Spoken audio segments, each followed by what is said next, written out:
알려지기를 그 대한민국 벤처 1호로 알려져 있습니다. 왜 그러냐면은 우리가 이제 그 벤처 1세대 그러면 제가 스스로 기분 나빠해요. 왜 그러냐면은 우리가 벤처 1세대 그러면은 이야기할 수 있는 많은 기업들이 있는데 우리가 그 우리 벤처기업 협회 만들었던 이면하 회장님 그 85년 창업이고요.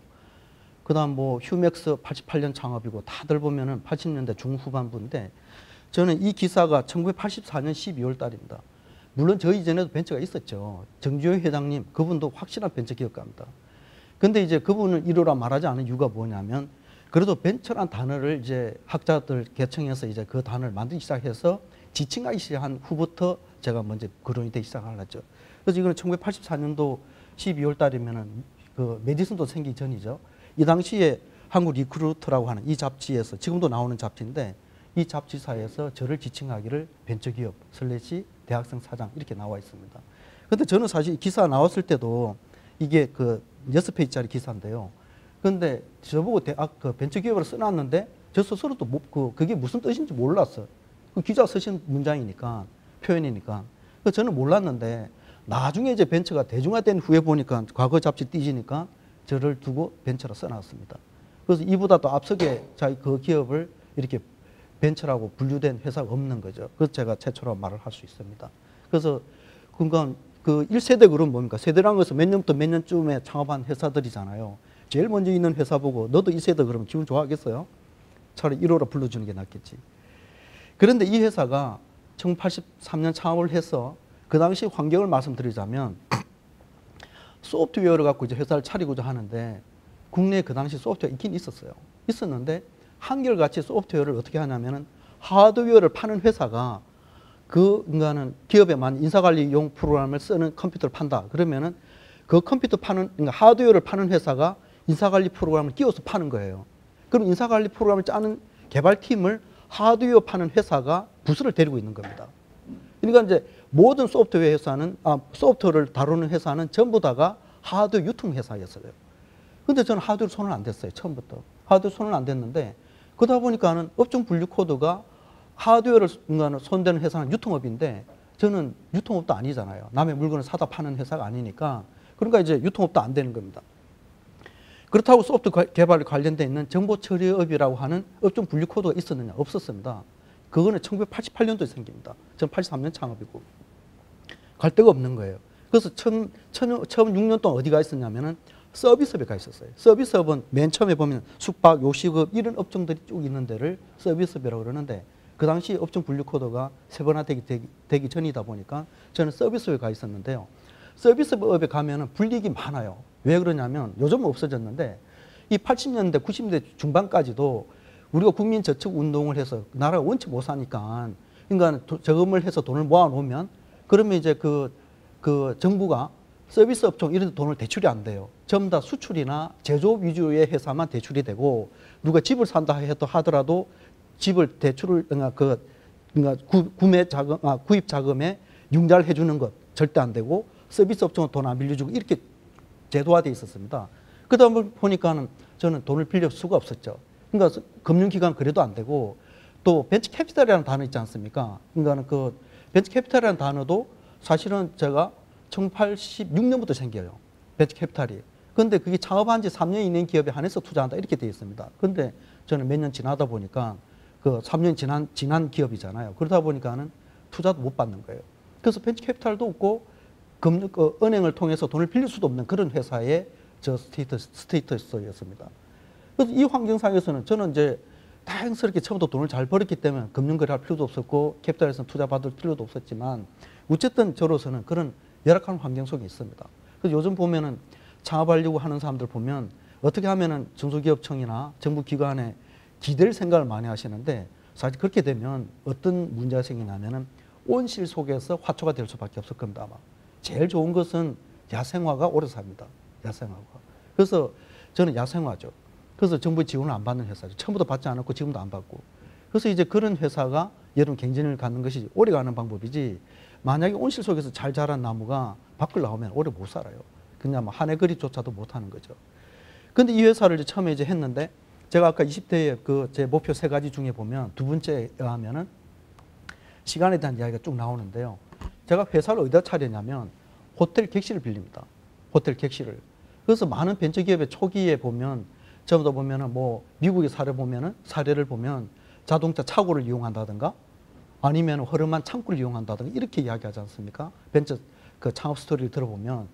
근데 저는 그 이야기 들었었는데, 근데 저는 어떻게 하냐면은, 야, 그 많은 사람들 오류가 있다. 창업할 초기에 오류가 있다. 그게 뭐냐면은, 초기 비용을 줄이기 위해서 변두리 또는 허름한 데만 찾고 다닌다면, 또 여러분들은 학교나 그다음 정부에 있는 창업센터 같은 데 찾아가려고 그러는데, 저는 그렇게 하지 않았어요. 왜냐하면은, 제가 아무리 생각해 봤는데, 호텔 같은 분위기에서 일을 한다면 최고의 퍼포먼스를 낼 수 있겠다.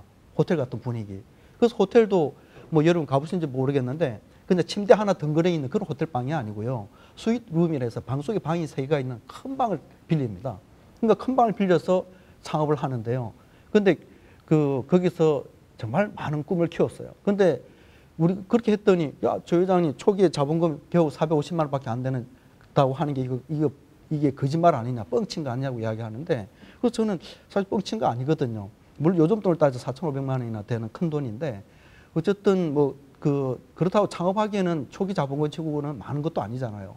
근데 그런 회사였는데, 그래서 호텔이 창업했다니까 남들이 부르주아라 그러고 이해를 잘못하시는데, 사실 그게 맞아요. 맞는데, 근데 그 작은 자본금 가지고도 호텔을 빌려야 됐다고 생각했던 그 발상이 달랐잖아요. 남들은 흐름한 대로 우승 갔는데 저는 생각이 달랐거든요. 제가 가진 약점이 너무 많았어요. 우선 제가 갖고 있는 약점이 부잣집 아들이 아니야. 제가 멀리 보여서 제 얼굴을 자세히 못 볼 텐데 멀리 있든 가까이 있든 간에 제가 그렇게 가난에 찌들려 가지고 좀 이렇게 빈티가 나지는 않을 거야. 아마 좀 있어 보이지 않아요? 실제 있기도 하고. 그런데 제가 이렇게 생긴 놈이 중학교를 못 다녔어요. 중학교를. 사고 쳐서 못 다닌 게 아니라 등록금이 없어가지고. 여러분 의무교육이지만 제가 다닐 때는 의무교육이 아니었어요. 그러니까 제가 6살 때 아버지 돌아가셨어요. 그런데 어쩌어째 고향이 굉장히 부자였는데 타지에서 이제 상급학교 진학 문제 때문에 형이 그 학교를 따라다니다 보니까는 집이 다 이제 망했어요. 그래서 등록금이 없어, 급기야. 그래서 학교를 못 다녀서. 그래서 제가 중학 졸업장이 없습니다. 근데 그것도 저한테 약점이죠. 본인은 창업자금 450만 원이지만 아버지가 부자면은 아버지 몇 달 사업하다가 1억 까먹고 3억 까먹고 5억 까먹을 때마다 아버지 지난번 주신 거 다 까먹었어요. 좀 도와주세요. 이러면 또 3억 주고 5억 줄 수만 있다면 그것도 괜찮은 집 아니야. 그렇잖아요. 그것도 괜찮은 경쟁력인 겁니다. 그 다음 두 번째는 일단 소위 제가 가지고 있는, 그러니까 우리가 좋은 대학을 가는 이유는 네트워크 때문에 가는 거거든요. 그러니까 일단 네트워크도 약해. 그 다음 사회 경험도 없잖아요. 기업에 근무를 하면서 하다못해 제안서 쓰는 법, 프로포절 하는 방법, 그 다음 또 뭡니까? 어프로치 하는 방법, 그 다음 사후 관리하는 방법, 모든 것에 대한 사람 관리하는까지도 저는 경험도 없는 거예요. 대학생인데 뭘 알겠어요. 그러니까 모든 게 약점입니다. 근데 그 약점을 극복할 수 있는 게 뭔가. 그래서 제가 만약 변두리의 오피스를 빌린다고 했으면 하루에 내가 몇 시간 일할 수 있을까 봤어요. 12시간이더라고. 12시간.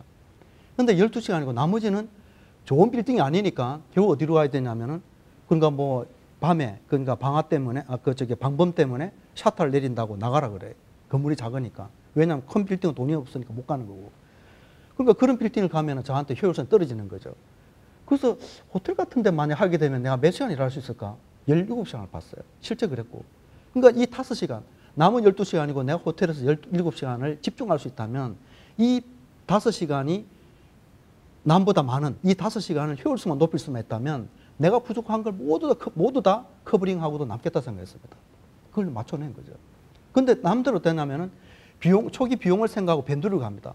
그럼 일단 교통이 불편하니까 좋은 직원을 뽑을 수가 없어요. 그 다음 명함에 주소지를 했는데 그것도 주요 도로가 아니면 그것 또한 고객이 신뢰를 안 할 겁니다, 아마. 그 다음에 자본주는 처음부터 투자를 안 받았으니까 관계없고요. 그 다음에 또 돈 있는 상대하려고 한 것도 아니었고. 그래서 저는 이걸 하지 않았어요.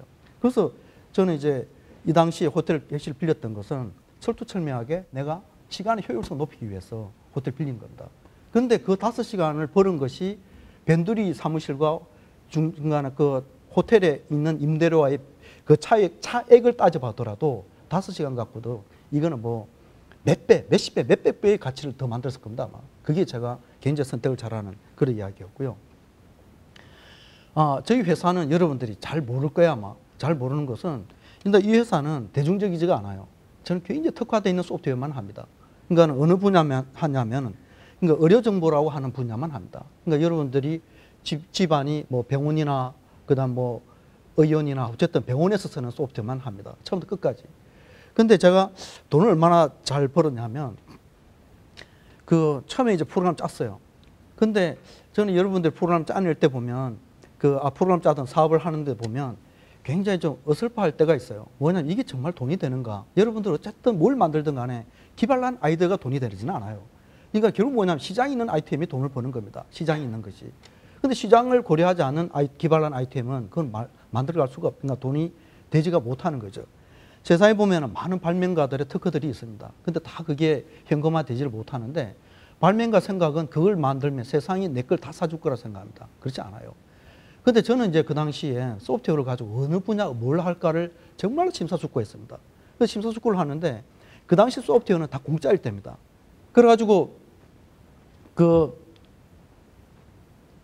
이야기 흐름이 끊어지네. 어쨌든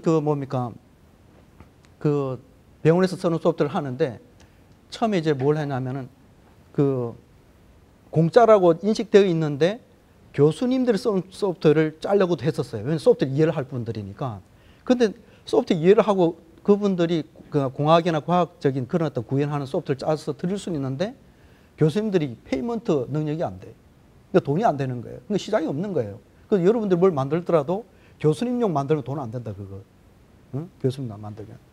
그 다음 또 이제, 그러면서 여러 시장을 봤어요. 봤는데, 의료용 의사들이 돈이 있어 보였어요. 의사들이. 근데 요즘은 의사 선생님들도 1년에 뭐 폐업하는 사람도 굉장히 많아졌다고 하는데, 의사 수가 늘어나 버렸고, 그러는데, 그 당시 의사 선생님들은 정말 소득이 많았어요. 우선 보면, 지금은 전 국민이 의료보험이 됐는데, 그때는 전 국민이 보험이 되기 전입니다. 그러니까 환자의 80% 이상이 일반 환자예요. 그러니까 돈을 받고 싶은 만큼 받는 겁니다. 그거는 의료보험은 금액이 딱 정해져 있지만. 그 다음에 그 당시 의료보험, 크레딧 카드, 신용카드가 없을 때입니다. 제가 사업 초기에는. 없으니까는 전부 다 현금 받아요.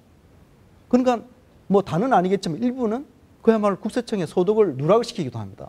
그만큼 소득이 많았어요. 근데 많았는데, 근데 이분들한테 필요한 소프트가 뭔가를 찾아봤어요.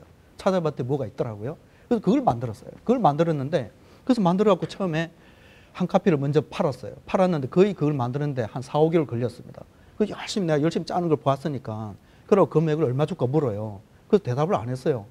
그 당시에서는 나한테 6개월, 4, 5개월 걸리긴 했지만 또 다음 걸 팔 걸 생각한다면 그분이 저한테 10만 원, 요즘 돈 100만 원이죠. 10만 원 줘도 나한테 나는 그걸 흔쾌히 너무나 기분 좋게 그걸 받을 수 있었는데 이분이 그동안 고생한 거나 이분이 자기가 그걸 써봤더니 본인, 그다음 부인, 간호사 둘이가 한 달 내내 작업을 해야 되는 거를 제 컴퓨터 쓰면 혼자서 하나흘이면 끝나버리니까 너무너무 좋은 거예요. 그러니까 이분이 자기가 얻을 가치를 따져보니까 그거는 뭐 10만 원짜리가 아니라 그때 돈으로 그보다 더 큰 가치라 생각하고 저한테 봉투에 넣어주셨는데 그때 돈 150만 원이었어요. 150만 원. 지금 1,500만 원. 그 돈을 받기 시작했는데 사실 저는 뭐 한 달에 그걸 몇 개씩 팔았으니까 그러니까 돈을 많이 벌 수밖에 없었죠. 그래서 여러분한테 해줄 수 있는 것은 결국 뭐냐면은 아이템을 선정을 하실 때 내가 만드는 분야가 시장이 얼마나 있는가 그걸 찾아내야 됩니다. 그게 클수록 좋은 거죠. 거기에 가서 답이 있을 것 같고요. 이 회사는 28년 동안에 의료정보라고 하는 한 분야만 집중으로 소프트웨어를 만드는 회사입니다. 물론 수출도 하고요. 그러니까 1년 전에는 카자흐스탄 국립대학교 병원에 578만 불 받았는데 그러니까 한 사이트에 65억 원을 받잖아요. 그러니까 이제 그런 소프트웨어를 공부하는 회사입니다.